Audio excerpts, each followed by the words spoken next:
우리 이 시간 성경 봉독하겠습니다.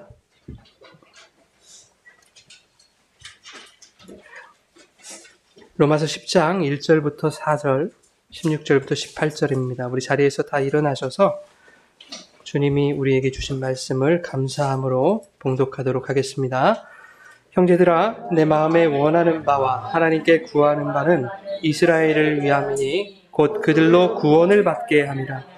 내가 증언하노니 그들이 하나님께 열심히 있으나 올바른 지식을 따른 것이 아니니라. 하나님의 의를 모르고 자기의 의를 세우려고 힘써 하나님의 의에 복종하지 아니하였느니라. 그리스도는 모든 믿는 자에게 율법의 마침이 되시니라. 16절부터 계속 읽습니다. 그러나 그들이 다 복음을 순종하지 아니하였도다. 이사야가 이르되 주여 우리가 전한 것을 누가 믿었나이까 하였으니 그러므로 믿음은 들음에서 나며 들음은 그리스도의 말씀으로 말미암았느니라. 그러나 내가 말하노니 그들이 듣지 아니하였느냐? 그렇지 아니하나니 그 소리가 온 땅에 퍼졌고 그 말씀이 땅끝까지 이르렀도다 하였느니라. 아멘. 살아계신 하나님의 말씀입니다. 앉아주십시오.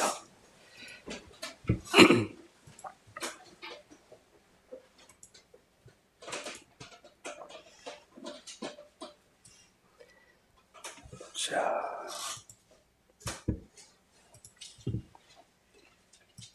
이게 설정 때문에 죄송합니다. 이게 자꾸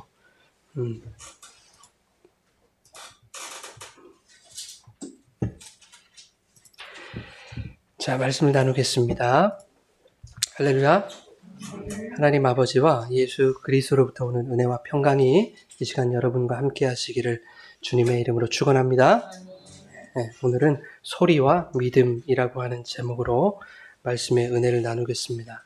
말씀을 준비하는데 설교 시간이 한 1시간 20분, 1시간 반이었으면 좋겠다 이런 마음이 자꾸 들었어요.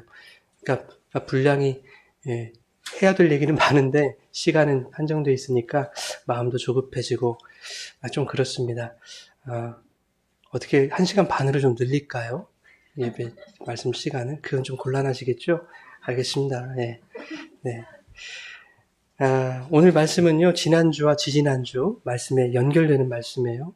네. 지지난주 우리 말씀 뭐였죠? 고상한 지식에 대해서 말씀 나눴어요. 고상한 지식이 뭐였습니까? 그리스도 예수를 아는 지식. 그런데 그리스도 예수를 아는 지식, 곧 하나님을 아는 지식이라는 게 뭐였나라는 것을 지난주에 우리가 살펴봤죠. 지난주에 말씀, 이 로고스로 오신 예수를 통해서 말씀이 담고 있는 그리스도, 그리고 그리스도의 생명을 깨닫는 것이다. 그게 고상한 지식이다. 그것을 아는 것이 그렇게 말씀을 드렸어요. 로고스 안에서 뭘 발견해야 된다? 레마를 발견해야 된다. 레마는 성경이 나에게 조명하시는 그 진리의 말씀이죠. 로고스는 뭐라고 했죠? 그 진리의 말씀을 담는 그릇이다. 이렇게 말씀을 드렸죠. 그렇게 로고스라는 그릇에 담긴 레마라는 내용을 알게 된 자들은 무엇을 보게 된다 그랬어요? 퀴즈. 무엇을 보게 된다? 우리가 그 얘기했는데 영광을 보게 된다 그랬어요. 진리를 깨달아 하나님의 말귀를 알아듣게 되면 나의 영광 아니고 세상의 영광 아니고 하나님의 영광, 독생자의 영광을 보게 되더라 하는 거죠. 그런데 그 영광 안에는 퀴즈. 뭐가 있죠? 은혜와 진리로 충만하더라. 영광 안에 은혜와 진리.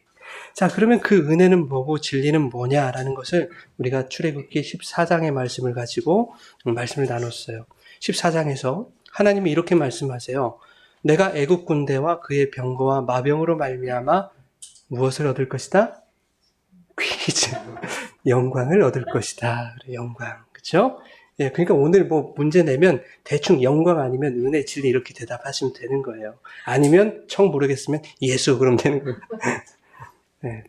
자, 그런데 그 영광이 뭐냐 하니까 물이 바다를 덮는 홍해 사건. 물이 바다 덮는 영광이었잖아요. 그렇죠?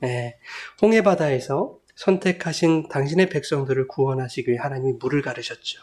이 가르셨던 그 진리의 물이 다시 바다를 덮어서 애굽의 군대와 병거 마병을 수장시킨 사건이죠. 그 사건을 통해서 하나님이 내가 영광을 얻겠다라고 말씀하신 것이 출애굽기 14장의 내용이었습니다.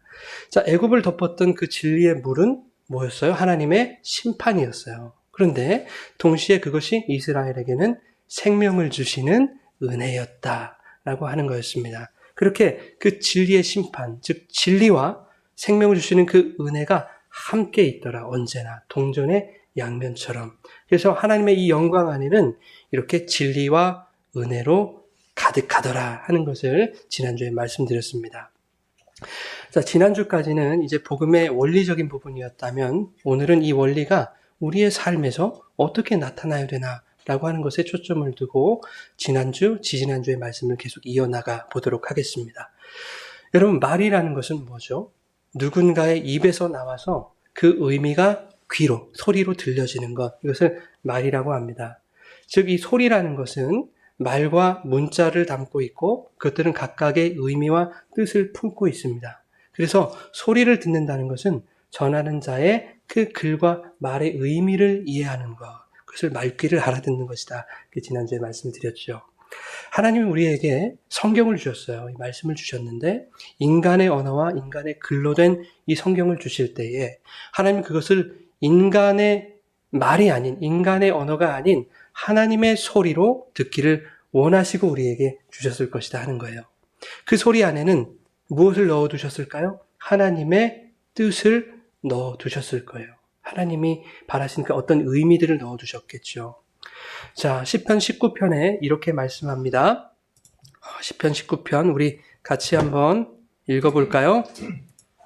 언어도 없고 말씀도 없으며 소리도 없으나 그의 소리가 온 땅에 통하고 그의 말씀이 세상 끝까지 이르도다. 아멘. 자, 이 4절 상반절 그의 소리가 온 땅에 통하고 이 말씀이 오늘 본문 로마서 10장 18절의 말씀과 동일해요. 사도 바울이 이 시편 19편 말씀을 그대로 인용하고 있는 거거든요. 자, 이게 무슨 말이냐 하니까 원래 우리가 사는 이 세상에 수많은 사람들의 말과 소리가 있지만 실상은 그것들은 허상이다. 존재하지 않는 없음과 같더라 하는 것을 말씀하고 있습니다. 그것들은 진짜 말이 아니야. 온전한 소리가 아니거든. 이라고 지금 말씀하고 있는 거예요. 온 우주 만물 속에는 오직 하나님의 소리만이 통하는 것이다. 그 소리가 품고 있는 하나님의 말씀만이 세상 끝까지, 땅 끝까지 능력을 뻗치고 있는 것이다.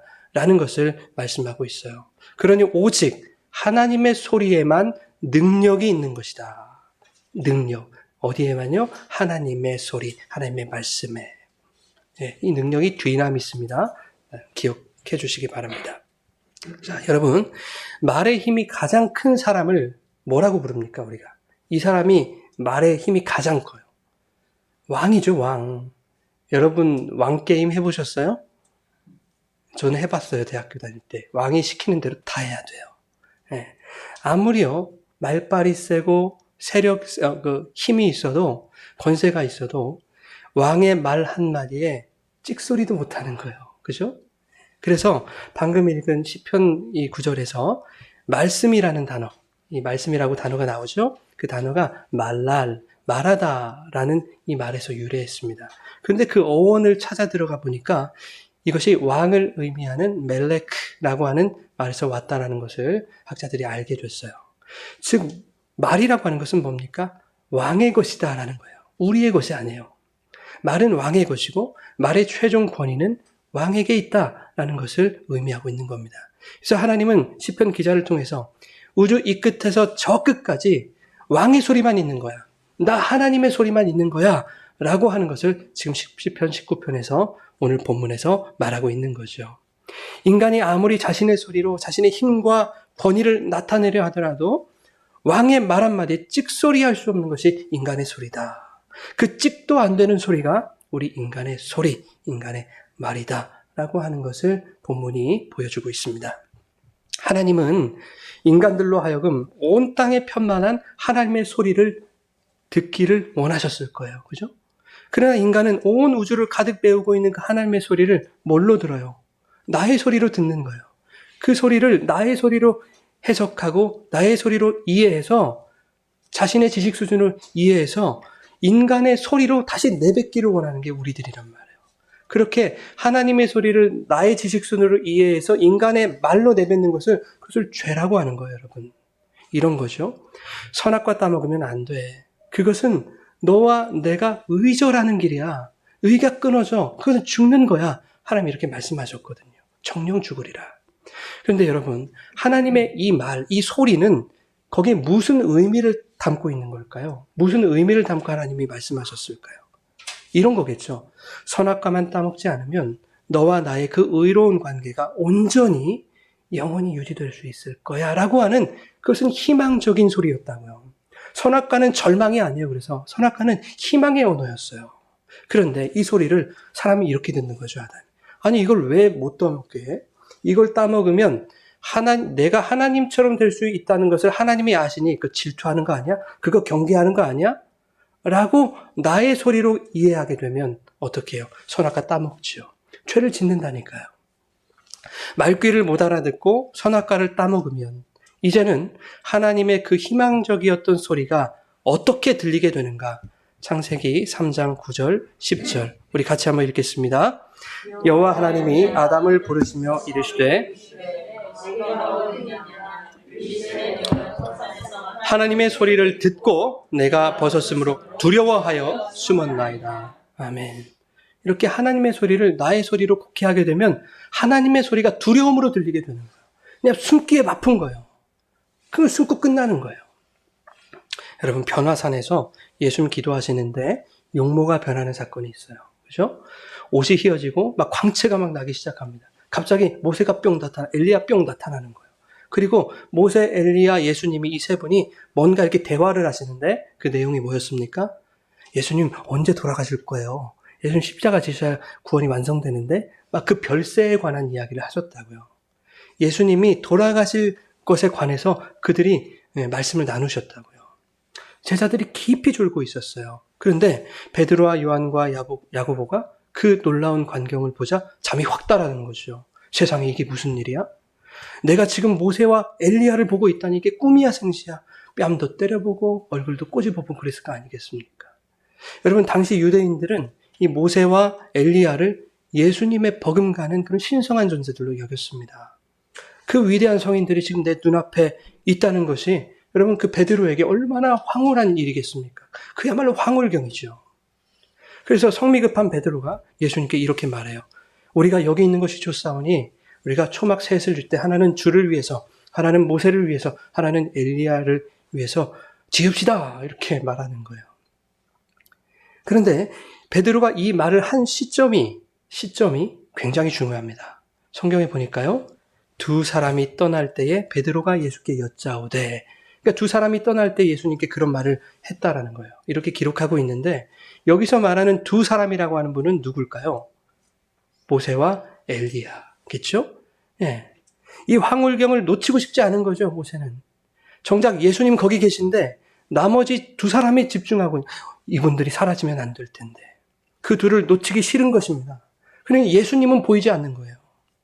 예수님이 곧 떠나실 이야기를 그분들이 하고 있었는데 그런 예수님에게 초막집이 무슨 소용이란 말입니까?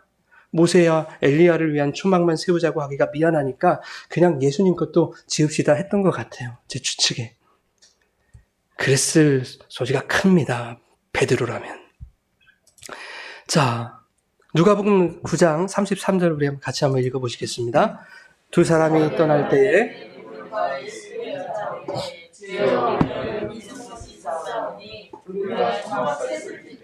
하나는 주를 위하여, 하나는 모세를 위하여, 하나는 엘리야를 위하여 하사이다 하되 자기가 하는 말을 자기도 알지 못하더라. 자기가 하는 말을 자기도 알지 못해요. 여러분, 예수님에게 시선이 고정되어 있지 않은 자들은 자신이 입에서 무슨 말이 나오고 있는지 모르면서 그냥 죄송합니다. 짓거리고 있는 거예요. 무슨 말이 나오는지도 몰라요. 자기가 하는 말을 자기도 알지 못했다라고 해서 할 때 그 알다라는 단어가 사실은 보다라는 단어하고 같아요. 의미하고 같아요. 여기서 이 보다라는 단어는 에이도라고 하는 단어를 쓰는데요. 이 단어는 에이돌론, 오늘날로 말하면 아이돌이에요. 그래서 우상이라고 하는 단어를 이렇게 파생시켰죠. 그러니까 무슨 말이냐면 눈에 보이는 그대로를 보고 그 현상만을 추구하는 그 자체를 우상이라고 하는 거예요, 여러분. 지금 모세와 엘리야를 보고 있어요, 베드로가. 뭘 보고 있어요? 우상을 보고 있어요, 우상을. 그죠? 그렇게 우상을 보게 되면 자기는 그것을 보면서 마치 뭔가를 아는 양 행세를 하지만, 아는 양 말을 하지만 정작 그것은 아무것도 모르고 그냥 죄송해요, 짓거리는 것이다 하는 거예요, 여러분. 이것이 자기가 하는 말을 자기가 알지 못하더라 라는 말의 의미입니다. 그렇게 말도 안 되는 인간의 말을 내뱉고 있을 때 이제 어떤 일이 일어나나 보세요, 여러분. 계속해서 누가복음 9장 34절을 읽겠습니다. 이 말할 즈음에 구름이 와서 그를 덮는지라. 그들이 무서워하더니. 자, 말도 안 되는 그 인간의 말을 무엇이 와서? 구름이 와서 덮어버리는 거예요. 성경에서 이 구름이라고 하는 것은 뭘 상징해요? 하나님의 임재, 진리가 임재하는 것. 그래서 구름으로 상징하거든요. 그래서 구름이 와서 덮었다는 것은 하나님의 그 임재가, 하나님의 그 진리가 인간의 말을 덮어버렸다. 그럼 심판이죠, 여러분, 그게. 네. 진리의 물이 바다를 덮었던 것처럼 그렇게 진리가 인간의 그 말도 안 되는 그 말을 덮으니 그 베드로에게 뭐가 찾아와요? 두려움이 찾아와요. 무서워서 숨기 바쁜 거예요, 여러분. 아담이 두려워서 숨었던 것처럼 그렇게 두려워집니다. 그게 진리의 심판이에요. 그런데 이 베드로는 아담과 좀 상황은 달랐던 것 같아요. 35절과 36절 상반절을 우리가 같이 읽겠습니다. 구름 속에서 소리가 나서 이르되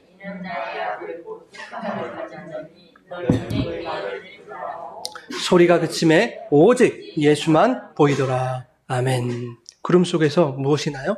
소리가 나요. 무슨 소리? 복음이에요, 이 소리는. 이는 내 아들이다, 내 택함을 받은 자다라고 하시죠. 우리가 어디서 이거 많이 들어봤단 말이에요. 예수님이 공생애 전에 세례를 받으시고 물 위로 나오셨어요. 그때 하늘이 갈라지면서 성령이 비둘기같이 쏟아지죠. 그때 하늘에서 소리가 나기를 뭐라 그래요? 이는 내 사랑하는 아들이요, 내 기뻐하는 자다라고 하는 복음이 선포되는 거죠. 네, 그 복음이 지금 여기서 선포되는 거예요. 그 소리가 바로 예수 그리스도라고, 그 예수 그리스도와 소리를 동일시하고 있다는 말이죠. 자, 인간의 말로 하나님의 영광을 가리려는 그 인간들을 진리로 덮어서 완전히 심판하시는 것은 당연한 일이에요, 여러분. 인간의 말은 원래 없는 거니까, 없는 것 가지고 나 있다라고 하는 것은 죄란 말이에요. 그러니 그 인간의 말들을 구름으로 덮어, 진리로 덮어 심판하시는 것은 마땅한 일이란 말이에요. 예. 그러나 지금 두려움에 떨고 있는 베드로 일행에게 뭐가 들려지고 있어요? 소리가 들려지고 있어요. 복음의 소리가 주어지고 있는 거예요. 택함 받은 자들에게 주어지는 특권이에요, 여러분. 두려워서 쩔쩔매고 있는 그들에게 괜찮아, 그 두려움을 걷어낼게, 내 소리를 들어라고 그 소리를 주시는 거예요.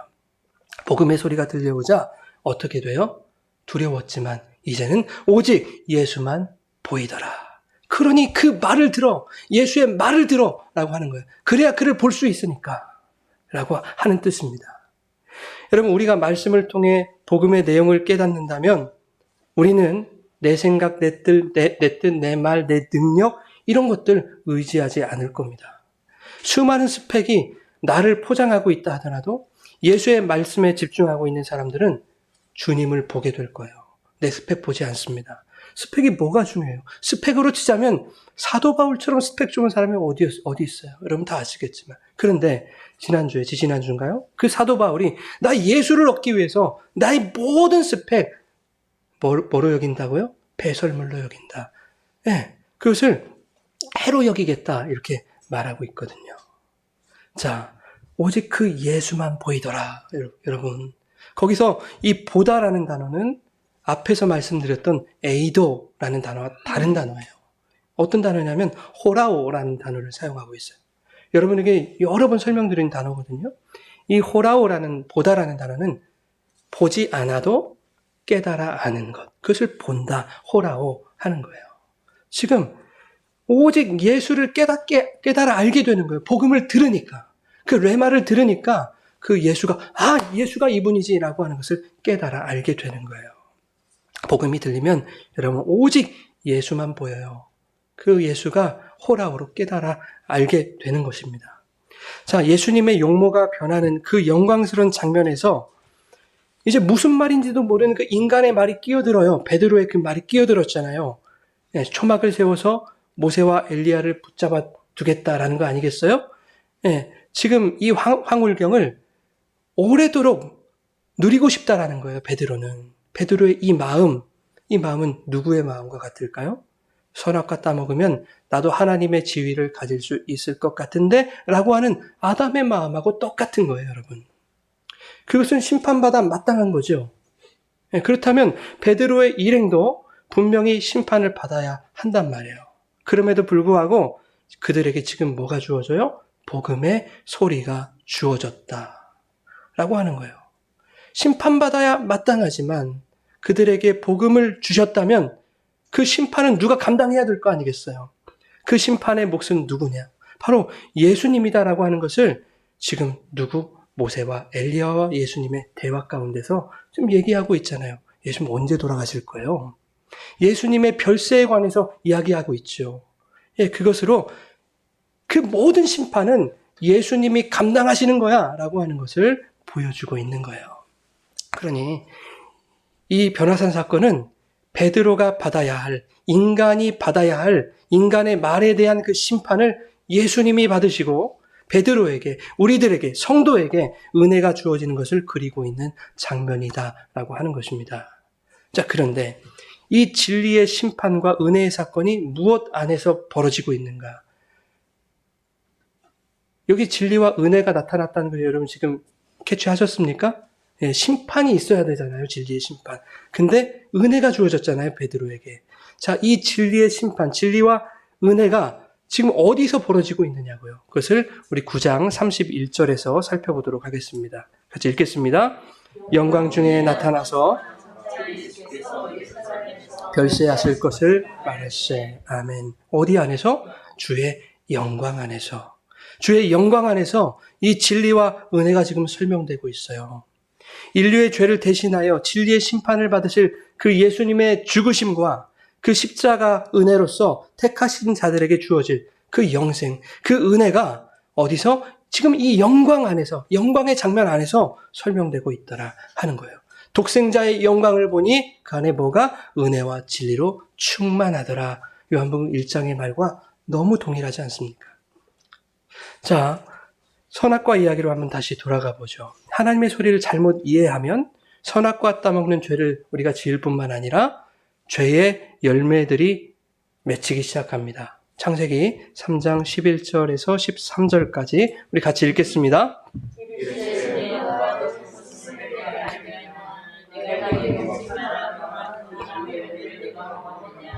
아담이 이르되 하나님이 주셔서 나와 함께 있게 하신 여자 그가 그 나무를 열매를 내게 주므로 먹었나이다. 내가 어찌하여 이렇게 하였느냐? 여자가 이르되 뱀이 나를 꿰므로 먹었나이다. 하나님의 소리를 이해하지 못하고 죄를 지은 그 결과가 이제 사람의 말에서 나타나기 시작하죠. 이 여자가 따먹으라고 했대요. 그래요. 막 고자질하죠. 아니 뼈 중에 뼈, 살 중에 살은 어디 엿박한 것습니까? 얼마 전에 그 얘기했던 것 같은데. 하와도 뭐 만만치 않아요. 아니 그거 내가 그러려고 했던 게 아니라 뱀이 꼬드겨서 그랬어요. 자, 이 변명, 핑계, 책임을 전가하는 인간의 말이 나오기 시작하는 거예요. 죄의 열매들이죠. 여러분 이 세상이요. 마치 말싸움의 현장같이 느껴지지 않으십니까? 다 말싸움하는 것 같아요. 내 생각, 내 주장 막 대결하는 것 같아요. 내가 가진 지위나 힘을 말로써 나타내려고 하지 않습니까? 내가 너보다 아는 게 많아. 내가 너보다 돈 많거든. 내가 너보다 높은 위치에 있거든. 이것들을 내 말에 힘으로 싣는 거죠. 그래서 그 말로 상대방을 제압하려고 하고 기를 죽이고 무시하는 것 아닙니까? 내 말에 힘을 부여해서 폭력을 행하는 것과 다름없어요. 이게 세상 사람들의 일입니까? 아니요. 우리 교회에서도 그리고 우리 신앙생활에서도 마찬가지라고 하는 겁니다. 세상과 똑같은 그 힘의 논리가 이 교회 안에서도 작용한다니까요. 그 힘이 대부분 우리들의 말에서 나타나죠. 말로 또 그 힘을 드러내려고 하죠. 예수를 보지 않고 나의 경험, 나의 지식, 나의 돈, 나의 인맥을 보려고 하죠. 이런 것들을 힘으로 삼아 나의 말에 막 장전을 하죠. 총알 넣듯이. 그리고는 상대방을 향하여 사정없이 격발하는 거 아니겠습니까? 우리의 말로. 예수님은 어떤 분이십니까? 예수님은 우리의 왕이십니다, 여러분. 그 왕의 소리는 절대적인 소리죠. 우리는 찍소리도 못하는 거예요. 왕의 소리는 절대적이에요. 막강한 힘과 능력이 그 예수의 말에 있어요. 그러나 예수님이 자신의 말을 행사하시는 것은 우리의 방식과는 좀 달랐어요. 지금 그거를 좀 살펴보자 하는 얘기입니다. 누가복음 4장 35절과 36절 같이 읽겠습니다. 예수께서 꾸짖어 이르시되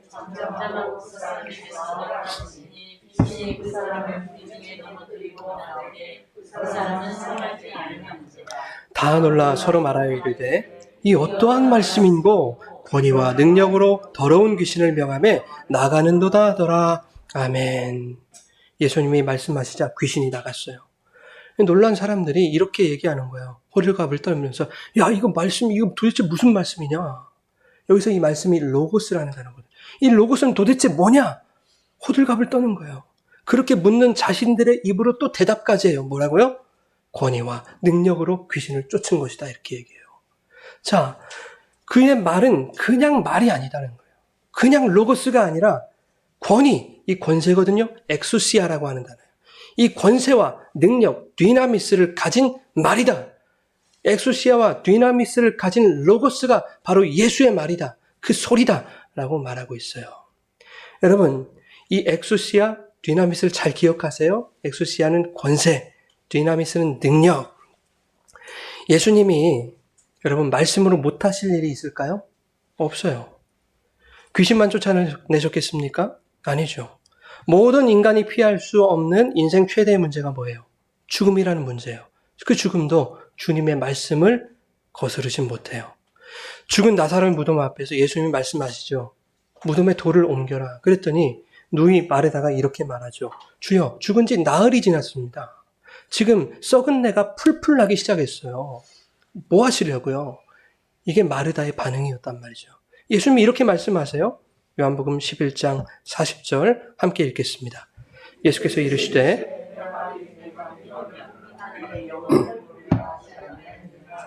아멘.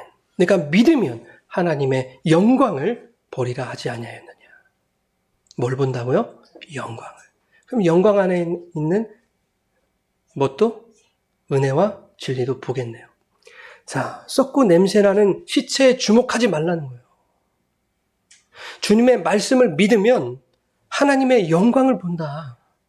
여러분 지난주에 요한복음 1장과 동일하지 않습니까? 로고스를 빛으로 그 생명으로 영접하는 자, 곧 그 이름을 믿는 자에게 하나님의 자녀가 되는 엑소시아를 주셨다. 권세를 주셨다. 그 능력은 그 권세를 말하는 거예요. 예수님의 그 말의 능력은 하나님의 아들을 믿는 그 하나님의 자녀가 되는 그 권세를 부여받는 능력이라는 거예요. 그게 요한복음 1장 12절의 말씀이었죠. 자, 그들은 어떻게 되냐? 독생자의 영광을 보게 되더라. 그것이 1장 14절의 말씀이었다고요. 믿는 자는 영광을 보게 돼. 이렇게 성경이 동일하게 이야기하고 있죠. 자, 여러분, 예수님 말씀하세요. 나사로야, 나와라. 주님 이 한마디로 죽은 나사로를 살려내셨습니다. 이 사건은 예수님의 죽으심과 다시 사심을 예표하는 이야기죠. 나사로 이야기가 단순히 죽은 사람 살려줬다, 야 기적 박수 이게 아니라 예수님의 죽으심과 그 부활하심을 상징하고 있는 말씀이라고요. 그 죽으심, 곧 진리의 물에 맞아 심판당하시고 다시 사심, 곧 당신의 자녀에게 영생의 은혜를 주시는 그 진리와 은혜, 이 영광을 어떻게 하면 볼 수 있다? 내 말을 믿으면 볼 수 있다. 지금 이렇게 말씀하고 계시는 거예요. 회장장 야이로의 딸이 죽었어요, 여러분. 사람들이 심히 통곡합니다. 근데 예수님이 이상한 말씀 하시는 거죠. 너희들 왜 이렇게 떠들면서 울고 있어? 아이가 죽은 게 아니거든. 잔다. 이렇게 말씀하세요. 그러니까 사람들이 막 비웃기 시작하는 거죠. 예수님의 그 말에 사람들은 비웃는다니까요. 사람들의 말은 비웃음이에요. 그러나 예수님은 말 한마디로 죽은 소녀를 살렸죠. 달리다 굼 하니까 살아났어요. 한마디로. 얼마나 크신 능력이에요. 예수님 말씀 하나로 못하실 일이 없는 분이에요. 여러분, 예수님 당시에 사람들이요, 이런 생각을 갖고 있었어요. 죽은 자를 살리고 소경을 고쳐주고 안진뱅이를 일으켜주는 사람은 하나님의 아들뿐이다. 신의 아들이 그런 기적을 베풀 수 있는 것이다. 신의 아들만이. 이런 생각을 다 가지고 살았어요. 그 당시 유대인들은. 그런데 예수라는 분이 그들의 앞에 나타나서 그 모든 일을 사람들이 보는 앞에서 다 행했죠. 그러면 그것만 보더라도 그들은 예수님이 과연 하나님의 아들이로구나 라고 고백을 했어야 맞는 거 아니겠습니까? 그러나 그렇지 않았다. 그들은 내가 하나님의 아들이다 라고 하는 그 예수님의 말을 믿지 못했어요. 눈에 보여지는 것과 믿는 것은 다른 거예요, 여러분. 내가 아는 상식과 우리 시대에 퍼져 있는 그런 어떤 사상과 다른 거죠. 믿음은 다른 거예요. 아무리 소경을 고치고 죽은 자를 살리는 것은 하나님의 아들이 하는 것이다 라는 그러한 사회적 어떤 인식의 배경이 있었다 할지라도 믿음하고는 다른 거예요. 예수님의 말씀이 믿어지지가 않는 거죠. 자, 오히려 그들은 예수님을 신성 모독으로 몰아서 돌로 쳐 죽이려고 했죠. 여러분, 이것이 우리에게 보여주는 교훈은 무엇입니까? 보여지는 것이 어떠한 기적이, 어떠한 현상이 우리에게 믿음을 가져다 주지 못한다라는 것입니다. 급기야 유대인들은 예수님을 십자가에 내던졌다니까요. 죽은 자를 살리고 소경을 고치는 자는 그 자가 바로 하나님의 아들이다 라고 하는 그 당시의 일반적인 인식 속에서도 저 예수라는 자가 내가 원하는 왕이 되어주지 못할 거야 라는 것을 알자. 그리고 그 예수라는 자의 왕국에서는 내 말이 씨알도 먹히지 않을 거야 라고 하는 것이 그것을 알게 되자 그 하나님의 아들도 죽이는 것이 바로 인간이더라. 그리고 인간의 말이 그 하나님을 죽이는 거예요. 누가복음 23장 23절의 말씀 우리 같이 읽겠습니다. 그들이 큰 소리로 재촉하여 아멘. 십자가에 못 박으라고 사람들이 막 소리를 질렀죠. 재촉했어요. 근데 진짜로 그들의 소리가 이겼네요. 사람들의 소리가 이겼어요. 이 말은 예수님의 소리가 뭐 했다는 거예요? 졌다는 얘기예요, 여러분. 예수님이 지신다니까요, 이렇게. 내가 하나님의 아들이야 라고 하는 그 예수님의 소리가 유대인들의 소리에 졌어요. 그래서 십자가를 지셨다는 거예요. 져야 할 이유가 없는 분이 사람들의 말에 져주셨습니다. 초막 셋을 지읍시다. 무슨 말인지도 모르고 짓거린 그 베드로처럼 또한 무책임하게 자신들이 무슨 말을 하고 있는지도 모르며 떠들어대는 그런 사람들의 말 때문에 예수님이 십자가에서 진리이신 그 하나님의 심판을 받으시고 우리에게 영생이라는 은혜를 선물로 주셨다라고 하는 거예요. 이 진리의 심판과 은혜를 뭐라고 해요? 이게 하나님의 영광이에요. 그래서 그 예수의 십자가가 영광이라는 겁니다, 여러분. 고린도전서 4장 20절에 이렇게 말씀합니다. 우리 같이 읽겠습니다. 말에 있지 아니하고 아멘. 하나님 나라는 로고스에 있지 아니하고 디나미스에 있대요. 로고스는 그릇이라고 했죠. 껍데기. 네. 자, 하나님의 나라는 이 표피적인 말이 아니라 그 말 속에 담긴 내용. 그 내용을 우리는 뭐라고 했어요? 레마라고 했어요. 그죠? 예. 이 레마는 뭘 설명하고 있었습니까? 하나님의 영광. 그러면 그 하나님의 영광은 뭔데요? 은혜와 진리로 충만함. 그 은혜와 진리는 무엇으로 완성됐어요? 십자가의 능력으로 완성됐다. 그래서 하나님 나라는 말에 있지 않고 능력에 있다라고 말하는 것입니까? 말하고 있는 것입니다. 그 십자가의 능력이 은혜와 진리를 완성했기 때문에. 그래서 조금 전에 귀신을 쫓아내신 그 예수님에 대해서 사람들이 이렇게 얘기했었죠. 도대체 이 예수의 말은 어떤 말이냐? 어떤 말이었어요? 엑수시아와 디나미스가 있는 로고스다. 권위와 권세와 능력이 있는 말씀이다 라고 하죠. 그래서 여러분, 하나님의 나라는 역설적이게도 사람들의 소리에 찍소리도 못하고 져버린, 저항 한 번 못해보고 무력하게 죽어버린 그 십자가의 능력, 디나미스로 나타나는 거예요. 우리처럼 내 말이 힘이야 막 말하는 것이 아니라 그냥 예수님 찍소리도 않고 그냥 죽으셨다니까요. 십자가에서. 그게 십자가의 디나미스, 능력이라는 거예요. 그 능력이 자녀됨의 권세, 뭡니까? 엑수시아, 그 권세, 권위를 우리에게 허락하셨다라고 하는 것입니다. 그러니까 여러분, 그 십자가의 능력으로 뭘 원하세요? 어떤 신무기들을 장착하기 원하십니까? 아니, 우리에게 하나님의 자녀가 되는 권세가 주어졌다니까요. 왕의 자녀가 되는 권세가 주어졌다니까요. 그럼 그렇게 살면 되는 거죠. 무슨 무기들을 그렇게 장착하시려고? 어깨 떨어져요, 무거워서. 여러분, 오늘 본문을 이제 보겠습니다. 우리 17절 말씀인데요. 같이 읽어보시죠. 그러므로 들음에서 나며 아멘. 믿음은 어디에서 나요? 들음에서 나요. 뭘 들어요? 뭔가 소리를 듣겠죠. 그 소리는 말씀이에요, 여러분. 이 말씀이, 이 단어가 바로 레마라는 거예요. 그렇죠?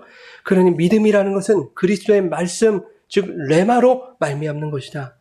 말씀의 진의를 깨닫는 것, 그 하늘의 말귀를 알아듣는 것이 바로 믿음이라는 거예요, 여러분. 그래서 18절에 이렇게 말씀합니다. 우리 같이 읽겠습니다. 그러나 내가 말하노니 그들이 듣지 아니하였느냐? 그렇지 아니하니 그 소리가 온 땅에 퍼졌고 그 말씀이 땅끝까지 이르렀도다 하였느니라. 아멘. 자, 바울이 말하는 거예요. 그러나 내가 말하노니, 여기서 말하다가 레고라는 단어인데 이게 명사형이 로고스라고 했죠, 여러분. 예, 바울이 지금 말하는 거예요. 야, 내가 지금 로고스를 막 말했잖아. 내가 전한 로고스를 너희가 다 듣지 아니하였니? 못 들은 사람이 있어? 없잖아. 너희들 다 들었잖아. 이렇게 말하고 있는 거예요. 이렇게 말하고 있는 바울 안에는 어떤 기대가 있을까요? 자, 그 로고스를 통해서 너희가 레마를 깨달아야지 라는 기대를 가졌을 거란 말이에요. 그래서 계속 이렇게 말합니다. 자, 그 소리가 온 땅에 퍼졌어.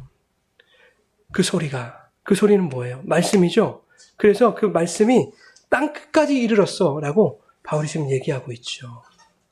땅끝까지 이르렀다는 이 말씀이 바로 또 레마입니다, 여러분. 그러니까 바울은 뭐예요?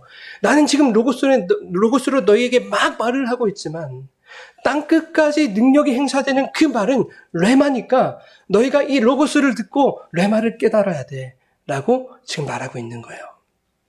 지금 바울이 시편 19편을 그대로 인용하면서 지금 이렇게 말하고 있죠. 자, 그런데 16절에 뭐라고 하냐면 모든 사람이 다 복음에 순종하지 않았다 이렇게 말해요. 우리 16절 같이 읽겠습니다.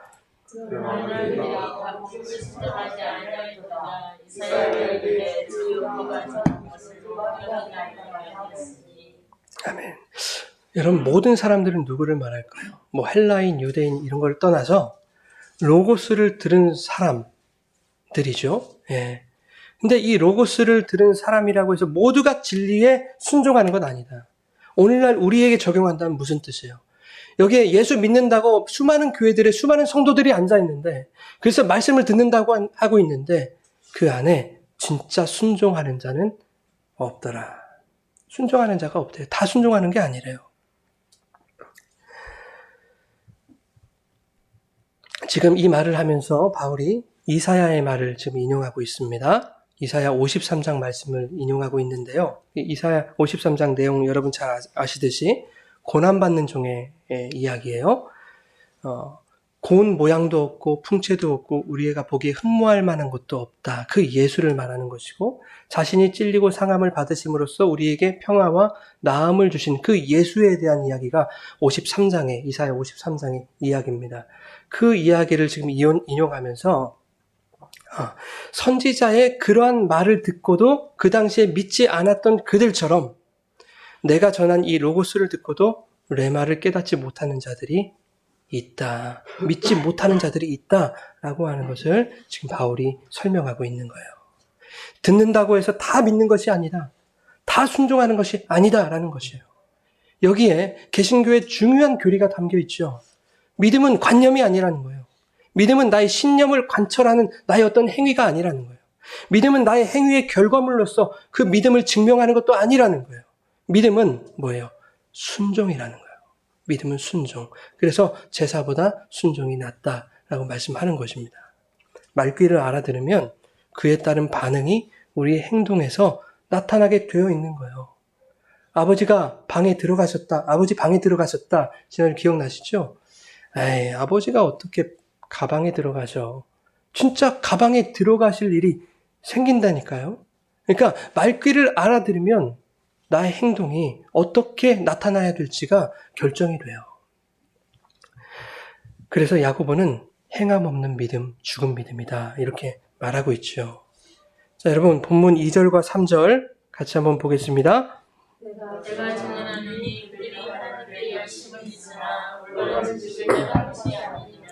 하나님의 의를 모르고 자기 의를 세우려고 힘써 하나님의 의에 복종하지 아니하였느니라. 올바른 깨달음 없이 열심히 제사 지내고 열심히 예배로 제사 지내는 거예요. 열심히 봉사라는 것으로 순종 없는 행함을 하고 있다니까요. 많은 사람들이. 말씀을 통해서 그리스도를 깨달아야 되는데 그분이 우리의 의를 완성해 주셨다는 깨달아야 되는데 그것을 모르는 거예요. 자기 의를 세우려고 힘써서 불순종을 하고 있더라 하는 거예요. 그 말씀을 듣고도 로고스를 듣고도 열심과 행위로 자신의 의가 세워지는 줄 알고 신앙생활 동안 최선을 다해 하나님 앞에 불순종하고 있는 수많은 자칭 그리스도인들이 있더라 하는 것입니다. 바울이 분명히 정리하고 있어요. 그거 옳지 않은 거야. 다 틀린 거야 라고 오늘 본문이 설명하고 있는 것입니다. 여러분 잘 생각하셔야 돼요. 이게 단순한 일이 아니에요. 잘못된 열심, 그냥 열심히 수고한 것으로 그냥 쳐주시지 않을 거예요, 하나님은. 조금 엇나가긴 했지만 그래도 너 어쨌든 열심히 하려고 했으니까 내가 봐줄게. 이렇게 봐주시지 않는다고요. 자칫 이것이 구원의 문제로까지 연결될 수 있는 대단히 중요한 문제이기 때문에 사도 바울이 본문 1절을 이렇게 시작하고 있는 거예요. 1절 같이 한번 읽어볼까요? 형제들아,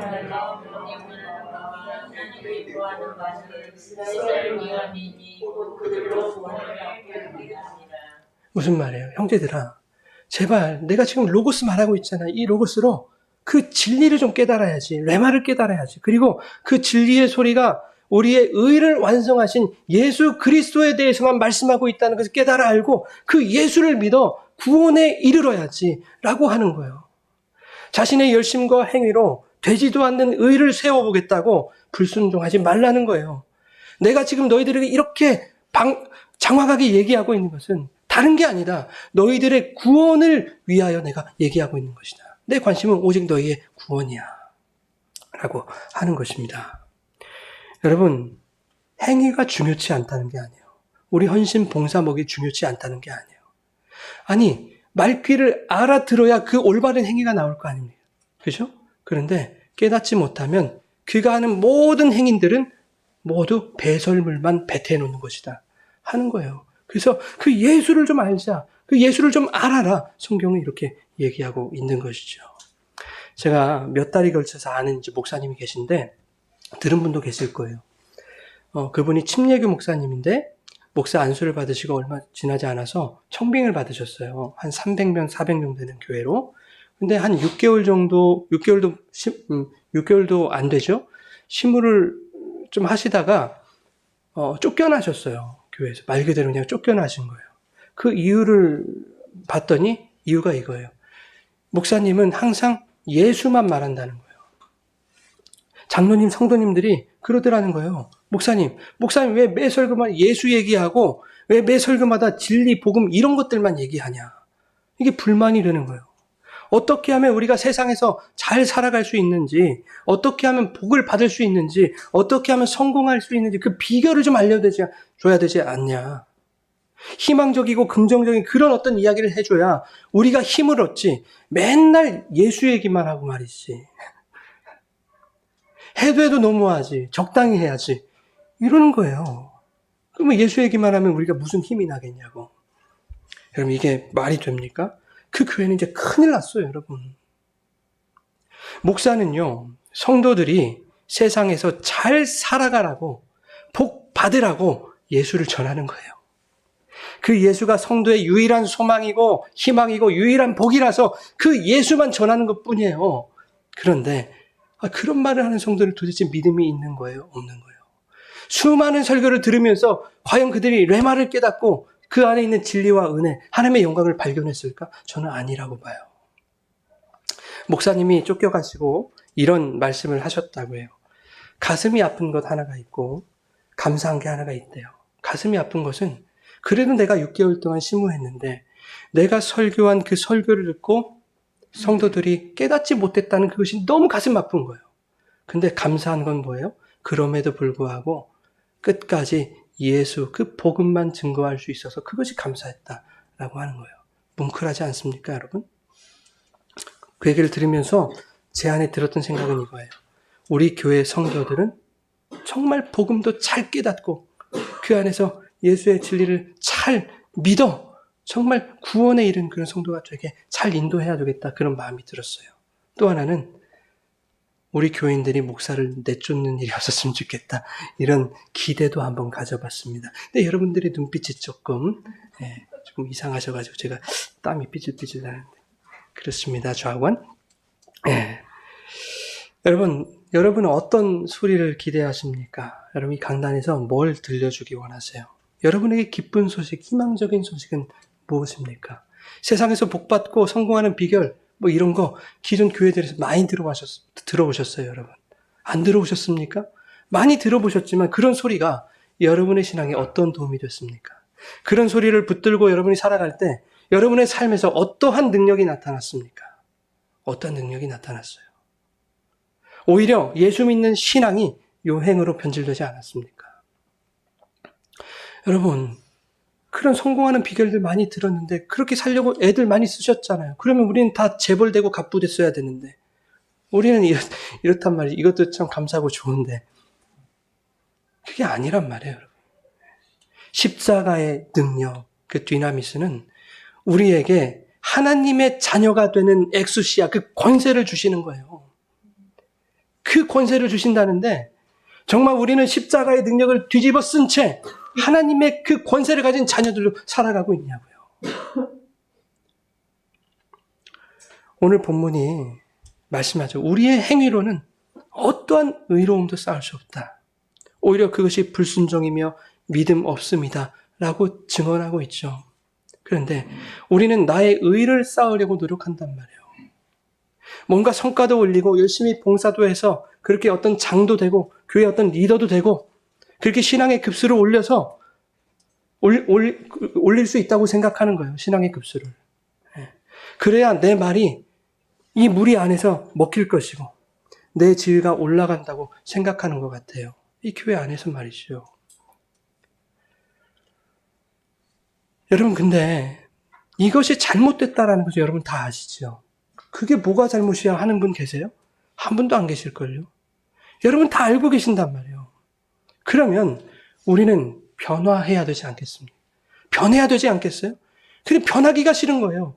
옛날에 그 형식이 좋고 그 틀이, 그 사고방식이 그런 관습이 너무 편하고 익숙하고 좋은 거예요. 벗어나기 싫은 거예요. 두려운 거예요.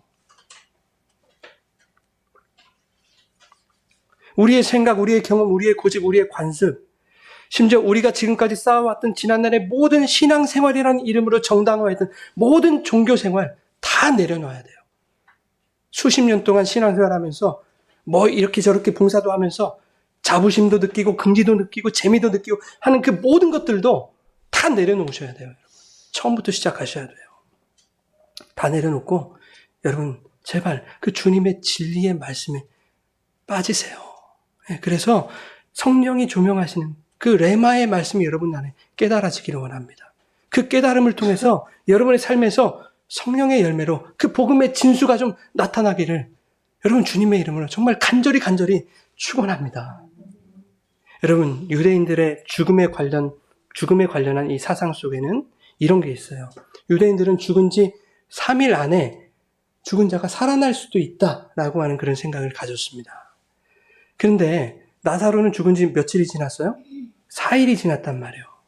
이것은 다시 살아날 수 있는 가능성조차 없다라는 뜻이에요.